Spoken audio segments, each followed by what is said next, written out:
సుబ్రహ్మణ్య స్వామి కథ ఏంటి? స్కంద షష్ఠి ఎందుకు జరుపుకుంటారు? శివపార్వతుల రెండో కుమారుడు వినాయకుడి తమ్ముడు అయిన సుబ్రహ్మణ్య స్వామి. ఆయననే భక్తులు కుమారస్వామి, కార్తికేయుడు, స్కందుడు, షణ్ముఖుడు, మురుగన్, గుహుడు అనే పేర్లతో పిలుచుకుంటారు.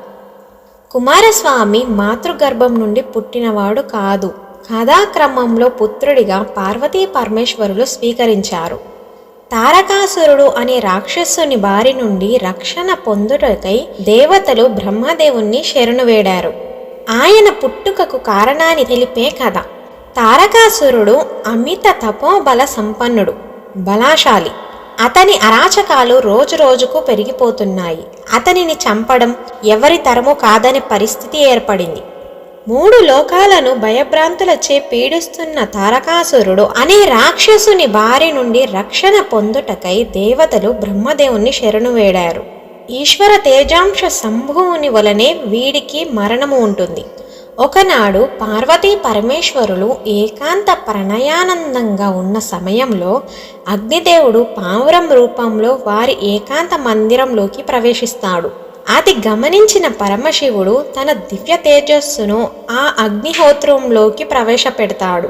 దానిని భరించలేక ఆ దివ్య తేజమును గంగానదిలోకి విడిచిపెడతాడు. ఆ తేజము ఆ సమయమునందు ఆ నదిలో స్నానమాడుచున్న షట్కృతికల దేవతల గర్భాన ప్రవేశిస్తుంది. ఆ రుద్ర తేజమును వారు భరించలేక పొదలల్లో విసర్జిస్తారు. 6 ముఖముల తేజస్సుతో ఒక దివ్యమైన బాలుడుగా ఉద్భవిస్తాడు. ఈ విషయం తెలుసుకున్న పార్వతీ పరమేశ్వరులు రుద్రాంశ సంభూతునిగా ఆ షణ్ముఖుని అక్కున చేర్చుకొని కైలాసం తీసుకొని వెళ్తారు. ఆ బాలుడు గంగా గర్భంలో తేజోరూపంలో ఉన్నందుకు గంగేయుడని, షట్కృతికలు వారిని పెంచి పెద్ద చేసిన కారణం వల్ల మరియు 6 ముఖాలు కలవాడు అగుట వలన షణ్ముఖుడని కార్తికేయుడని అంటారు. అతడు గౌరీ శంకరుల పుత్రుడు అగుటచే కుమారస్వామి అని, సుబ్రహ్మణ్య స్వామి అని పేర్లతో పిలువబడ్డాడు. దేవేంద్రుడు మార్గశీర శుద్ధ షష్ఠి నాడు దేవసేనతో సుబ్రహ్మణ్య స్వామి వారికి అత్యంత వైభవముగా వివాహము జరిపించాడు. ఆ రోజునే శ్రీ సుబ్రహ్మణ్య షష్ఠిగా వ్యవహరిస్తారు. అంటే సుబ్రహ్మణ్య స్వామి పెళ్లి రోజు అన్నమాట. కారణ జన్ముడైన ఈ బాలుణ్ణి పార్వతీ పరమేశ్వరులు దేవతల కోరిక మేరకు కుమారస్వామిగా చేసి దేవతల సర్వ సైన్యాధ్యక్షునిగా నియమించి శూలం మొదలైన ఆయుధాలను ఇచ్చారు.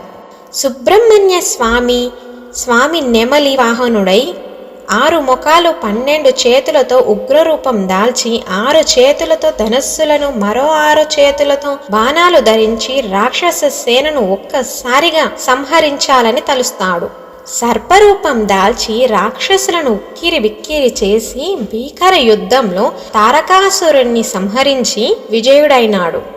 సుబ్రహ్మణ్య స్వామి ఆరాధన వల్ల నేత్రరోగాలు, చర్మ వ్యాధులు తగ్గుతాయని అంటారు. పెళ్లి కాని వారికి పెళ్లి, వివాహం జరిగి సత్సంతాన సౌభాగ్యం కలిగి ఆయురారోగ్య ఐశ్వర్యములతో వర్ధిల్లుతారని భక్తుల విశ్వాసం.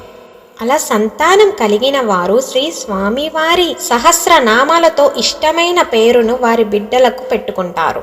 ఈ పుణ్యదినం నాడు భక్తులు ఉదయాన్నే స్నానం చేసి ఏ ఆహారము తీసుకోకుండా తడి బట్టలతో సుబ్రహ్మణ్య స్వామి ఆలయానికి వెళ్ళి పాలు, పండ్లు, పూలు, వెండి పడగలు, వెండి కళ్ళు మొదలైన మొక్కుబడులు సమర్పించుకుంటూ ఉంటారు.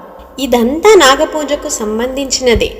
జాతకంలో కుజదోషం, కాలసర్ప దోషముచే సకాలములో వివాహం కానివారు వల్లీ దేవసేన సమేత సుబ్రహ్మణ్య స్వామి కళ్యాణాలను ఈ షష్ఠి నాడు చేయటం కనిపిస్తుంది. తమిళనాడు ప్రాంతంలో ఈ రోజున కావడి మొక్కును తీర్చడం కనిపిస్తుంది.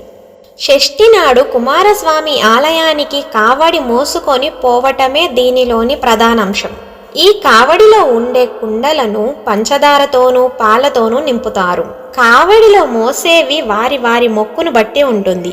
ఈ పండుగ చాలా ప్రసిద్ధి చెందినది. నాగప్రతిష్ఠ చేసిన వారికి సంతానం కలుగుతుందనే నమ్మకం భక్తులలో ఉంది.